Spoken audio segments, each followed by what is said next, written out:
మాటలు కొద్దిగా ఉండవలెను. దేవుని యొక్క ఆలయము నీవు అనాలోచితముగా పలుకుటకు నీ హృదయమును పొరపడనీయకుము. నీ నోటిని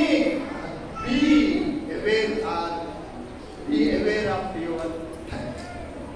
నీ నాలుగు విషయములో నువ్వు జాగ్రత్తగా ఉండవు. నువ్వు పలికే ప్రతి మాట దేవునికి ఇంపైనదిగా ఉండాలి. నీవు మాట్లాడే ప్రతి మాట దేవునికి ఇష్టమైనదిగా ఉండాలి. ఎందుకనక దేవుడు ఆకాశం అంటున్నాడు, నీవు భూమి మీద ఉంటున్నావు. మత్తయి సువార్త 12వ అధ్యాయం, మత్తయి సువార్త 12వ అధ్యాయం 36వ వచనంలో మనుషుని పలుకు ప్రతి వ్యర్థమైన మాట గురించి విమర్శ దినమున లెక్క చెప్పవలసి. వీళ్ళకి లోకంలో మనం ఏమి మాట్లాడలేకపోవచ్చు, కానీ ఒక రోజు ఉంది, అదే డే ఆఫ్ జడ్జిమెంట్. తీర్పు దినము ఒకటి ఉన్నది విశ్వాసులా, తీర్పు దినము ఒకటి ఉన్నది విశ్వాసులా. తీర్పు దినము నీవు నేను మనము జీవించిన విధానమును బట్టి మనము దేవునికి మనము లెక్క అప్పచెప్పవలసినటువంటి వారమై ఉన్నాము. రెండవది ప్రవర్తనలో మాదిరి. ప్రవర్తనలో మాదిరి. కొందరి మాటలు భలే బాగుంటాయి, భలే రుచికరంగా ఉంటాయి, బాగా వినాలి. ఎంతసేపు మాట్లాడినా ఇంకా మాట్లాడితే బాగుంటుంది ఉంటాయి, కానీ వారి బ్రతుకులు బాగుండవు. మాటలైతే బాగుంటాయి, సంభాషణ అయితే బాగుంటుంది, కానీ వారి బ్రతుకులు మాత్రము బాగుండవు. వారి ప్రవర్తన, వారి ప్రవృత్తి, వారి మాటలకు వ్యతిరేకంగా మనకి కనిపిస్తూ ఉంటాయి. ఒక దైవజనుడు ఏమన్నాడో తెలుసా? నీవు బైబిల్ చదువుతూ ఉంటే అనేకులు నిన్ను చదువుతూ ఉంటారు. నీవు బైబిల్ చదువుతూ ఉంటే అనేకులు నిన్ను నీవు పరిశుద్ధ గ్రంథాన్ని చేతపట్టుకొని దేవుని ఆలయానికి వస్తూ ఉంటే అనేకులు నిన్ను చూస్తూ ఉంటారు. దేవుని సత్య సువార్తను చేతపట్టుకొని అనేక సంఘాల్లో దేవుని సువార్తను నేను ప్రకటిస్తూ ఉంటే అనేక మంది నన్ను గమనిస్తూ ఉంటారు. నేను పరిశీలన చేసుకున్నాను. నీవు పరిశుద్ధ గ్రంథాన్ని చదువుతుంటే అనేకులు నిన్ను చదువుతూ ఉంటారు, నేను గమనిస్తూ ఉంటాను. ప్రవర్తనలో మార్పు ఉండాలి. చూడండి, కీర్తనల గ్రంథం 119వ అధ్యాయం, కీర్తనల గ్రంథం 119వ అధ్యాయం 5వ వచనంలో నీ కట్టడలను గైకొన్నట్లు నా ప్రవర్తన స్థిరపడి ఉండిన యెడల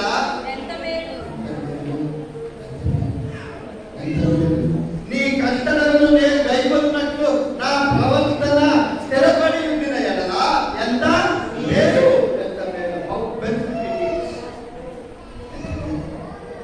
ఎటువంటి ప్రవర్తన మనం కలిగి ఉన్నాం విశ్వాసం.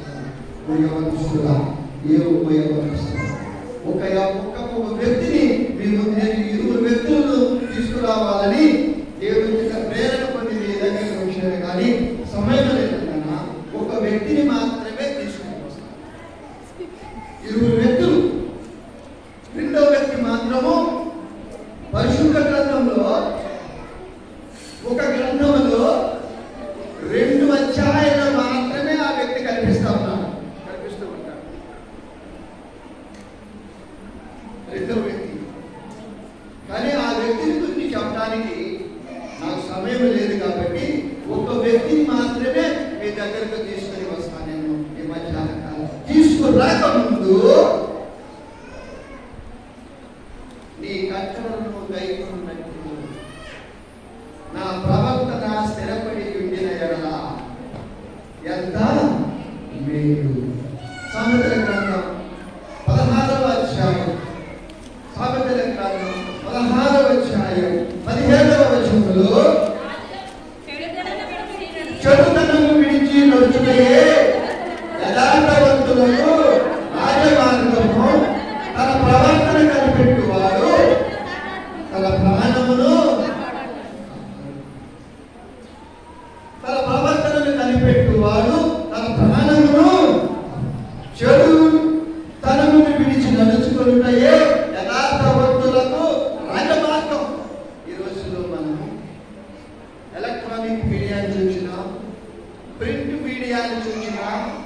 సోషల్ నెట్వర్క్లో చూస్తున్నా ఎంత భయంకరమైనటువంటి సంగతులను మనం చూస్తున్నాం. ఈ మధ్య కాలంలో ఒక వింత పదము ఒకటి వచ్చింది. ఒక వింత పదము వచ్చింది మానవ జీవితంలోనికి. ఆ వింత పదం ఏదనగా సహజీవనం. అదే అదే పదం పెట్టారు, సహజీవనం. ఈ పదంతో అన్ని కొట్టుకుంటాయి. ఎట్లా జీవితం ఎట్లా ఉన్నా మానవ సంబంధాలు, స్త్రీ పురుషుల మధ్య మానవ సంబంధాలు ఏ విధంగా ఉన్నా ఈ యొక్క పదమే సహజీవనం. సహజీవనం. ఎంతమంది బిడ్డలను కోల్పోతున్నారు, ఎంతమంది వివాహేతర సంబంధాల వల్ల ప్రాణాలు కోల్పోతూ ఉన్నారు. భర్త భార్యను చంపుతూ ఉన్నారు. భార్య ఇది నా సొంత మాటలు కాదు, ఎలక్ట్రానిక్ మీడియాలో, ప్రింట్ మీడియాలో నిత్యము మనం చూస్తూనే ఉంటూ ఉన్నాం. విశ్వాస అపశుభం తెలియనటువంటి చిన్న బిడ్డల మీద ఏ విధమైన అకృత్యాలు జరుగుతున్నాయో మనం చూస్తూ ఉన్నాం కదా. ఇదంతా ఏ కారణం ఏమిటి? ప్రవర్తన సక్రమముగా లేనందువలన. అందుకనే తన ప్రవర్తనను కనిపెట్టువాడు తన ప్రాణమును, ఎవరైనా సరే, నేను కానీ మీరు కానీ ఎవరైనా కానీ ఏ మానవుడైనా కానీ తన ప్రవర్తనను కనిపెట్టుకున్నవాడు తన ప్రాణమును, ప్రవర్తన సరిగా లేనందువల్ల ఎంతమంది ప్రాణాలను కోల్పోతున్నారు. ఎన్ని కుటుంబాలు చిన్నాభిన్నమవుతూ ఉన్నాయి. ఎన్నో చిన్న బిడ్డలు లోకమేమిటో తెలియనటువంటి అవంశుభము తెలియనటువంటి చిన్న బిడ్డలు తల్లిదండ్రులు లేక అనాథంగా మిగిలిపోతూ ఉన్నారు. ఆలోచన చేశాం.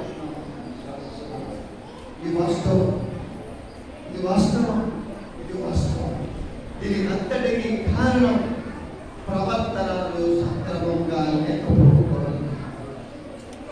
ఎన్నటి కుటుంబాలు చిన్న భిన్నమవుతూ ఉన్నాయో, బిడ్డలు ఉండగానే విడిపోతూ ఉన్నటువంటి తల్లిదండ్రులు, తల్లిదండ్రులు చనిపోతే అనాథలుగా మిగిలిపోతూ ఉన్నటువంటి చిన్న బిడ్డలు, ఏమి చేయాలో దిక్కుతోచని పరిస్థితిలో ఉన్నటువంటి వారు ఎందరున్నారు, ఎందరున్నారు. దీని అంతటికి మూల కారణం ప్రవర్తన సక్రమంగా లేకపోవడం. కాబట్టి సరైన ప్రవర్తన కలిగి ఉన్నట్లయితే మన ప్రాణాన్ని మనము కాపాడుకోగలుగుతాం. విశ్వాసం. యోబు గ్రంథం చూద్దాం ఒకసారి. యోబు గ్రంథము 13వ అధ్యాయం. యోబు గ్రంథము 13వ అధ్యాయము 17వ వచనములో, ఇదిగో ఆయన నన్ను చంపినను ఆయన కొరకు కనిపెట్టుచున్నాను. ఆయన సన్నిధిని నా ప్రవర్తన న్యాయమని. యోబుని అందరూ నిందించారు. కడుపులో పుట్టిన బిడ్డలందరూ చనిపోయారు. ఆస్తి అంతా కోల్పోయింది. శరీరం భయంకరంగా మారిపోయింది. ఒంటి నిండా పొరుపులు, దురద, రసికాలతో ఉన్నాయి. ఆ దురదను భరించలేక పెంకులు తీసుకొని శరీరాన్ని కోరుకుంటూ ఉన్నది. దుర్భరమైన పరిస్థితులలో అతని భార్య వదిలేవని ఆయన్ని.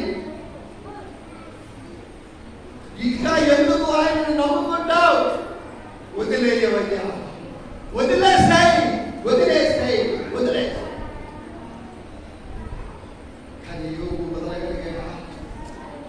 యోబు వదలగలిగాడా?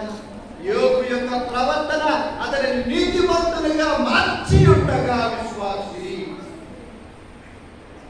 నీవు నేను ఏ విధంగా ఉంటుంది, ఏ విధంగా ఆలోచించాలి.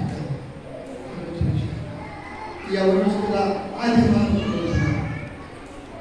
మరి ఒకసారి దేవుడు మనందరితో దేవుడు ఒక వ్యక్తి చాలా సంక్షిప్తంగా మీకు తెలియజేసి నేను చేస్తాను.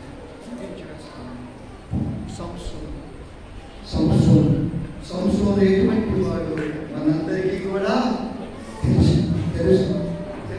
కొన్ని వేల మందిని హతమార్చినటువంటి వాడు, కొన్ని వేల మందిని హతమార్చినటువంటి వాడు, గాడిద దవడ ఎముకతోనే చంపినటువంటి అటువంటి వాడు తన ప్రవర్తనను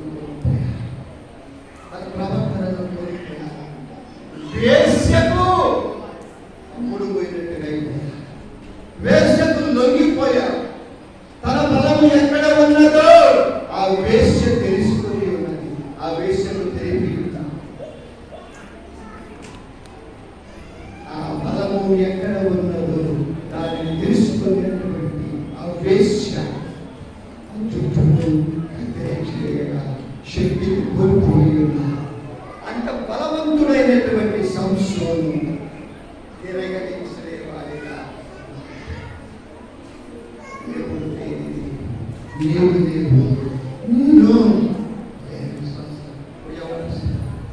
యవనస్తుల ప్రత్యేకముగా ఈ ఆదివారం యవనస్తుల ఆదివారంగా మనం జరుపుకుంటున్నాం, సంతోషంగా జరుపుకుంటూ ఉన్నాం. దేవుడు నాకు ఆశ్చర్యం, దేవుడు నాకు ఆశ్చర్యం. God is my answer. The gospel is my answer. నా దేవుడు నాకు జీవము, నా దేవుడు యొక్క సువార్త నాకు జీవము. ఇది ఉన్నంత వరకు నాకు ఏ అపాయము కూడా నా గుడారము చాలదు అని వాగ్దానం ఇచ్చినటువంటి దేవుడిని నేను నా రక్షకుడిగా నేను అంగీకరించి గమనిస్తున్నా. కనీసం ఈ ఆదివారం ఒకసారి నీ జీవితాన్ని చేసుకో. రెండో వ్యక్తిస్తాను నియమింపబడినటువంటి 7 పెద్దలలో మొదటి వాడు స్టెఫెన్గా ఉంటాడు. మొట్టమొదటి పెద్ద స్థలం, మొట్టమొదటి హతసాక్షి యేసుక్రీస్తునకు స్టెఫెనుకు చాలా పోలికలు ఉన్నాయి. తండ్రి ఈ చేతికి నా ఆత్మను అప్పగిస్తున్నాను. ఆనాడు రక్షకుడైనటువంటి యేసయ్య శిలువలో వేలాడుతూ మాట్లాడిన మాట, స్టెఫెనును రాళ్ళతో కొట్టి చంపుచుండగా ఆకాశం వైపు చూసినప్పుడు బ్రహ్మాండమైన దృశ్యాన్ని చూశాడు. ఆకాశం తెరవబడ్డది, సింహాసనం మీద కూర్చుంటున్నటువంటి ఇప్పుడు దేవుని కృపాశ్రమ కూర్చున్నటువంటి క్రీస్తు రాళ్ళతో కొట్టి చంపబడుచుండగా స్టెఫెను మాట్లాడినటువంటి మాట, తండ్రి నీ చేతికి నా ఆత్మను అప్పగిస్తున్నాను. యేసు ప్రభువు శిలువ మీద మాట్లాడిన మాట, తండ్రి నీ చేతికి నా ఆత్మను అప్పగిస్తున్నాను. యేసుక్రీస్తు వారు శిలువ మీద మాట్లాడినటువంటి మాట, తండ్రి మీరేమి చేయించున్నారు, మీరు క్షమించమని మాట్లాడినటువంటి మాట. స్టెఫెను మాట్లాడిన మాట, మీరు పాపులు కనుక మీరేమి చేయించున్నారో మీరు తెలియదు కనుక వీరిని క్షమించుమని స్టెఫెను అక్కడే నిద్రించెను అని రాయబడి ఉన్నది. మొట్టమొదటి హతసాక్షి చాలా వివరముగా ఉన్నటువంటిది 2 అధ్యాయాల్లో మాత్రమే స్టెఫెను గురించి రాయబడి ఉంది. అపోస్తలుల కార్యాల్లో 6వ అధ్యాయం 7వ వచనం. Beautiful character. Is the gift of God. దేవుని యొక్క బహుమానం. దేవుని బహుమానమైన స్టెఫెను దేవునికి హతసాక్షిగా మారి ఉన్నాడు.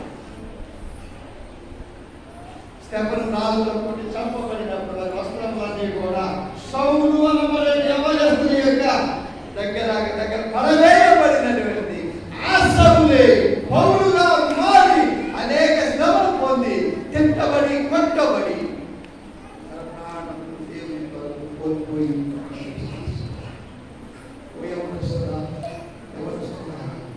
విశ్వాసం మనం ఏ విధంగా జీవిస్తున్నాం.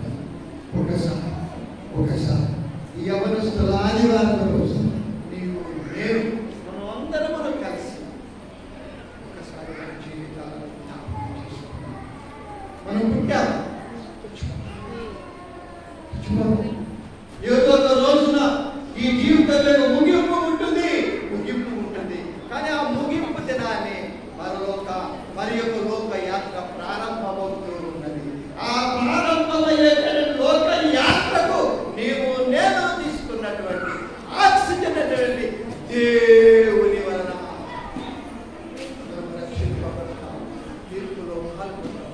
అలా నమ్మకమైన దాసుడా నాశనం మీద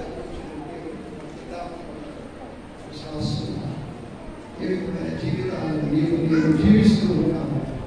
ఒకసారి మనము ఆలోచన చేసుకునేటటువంటి సమయాన్ని దేవుడు మనందరికీ అనుగ్రహించి ఉండగా ఈ దినాన్ని ఒకసారి ఏ విధమైన మాదిరికరమైనటువంటి జీవితాన్ని జీవిస్తున్నాం. ఓ యవనస్తుడా సర్వసాధారణంగా యవనస్తులు ముఖ్యంగా బాయ్స్ ఆలయంలోకి రావడానికి ఇష్టపడతారు. యవనస్తురాలు మాత్రమే ఆలయంలోకి రావడానికి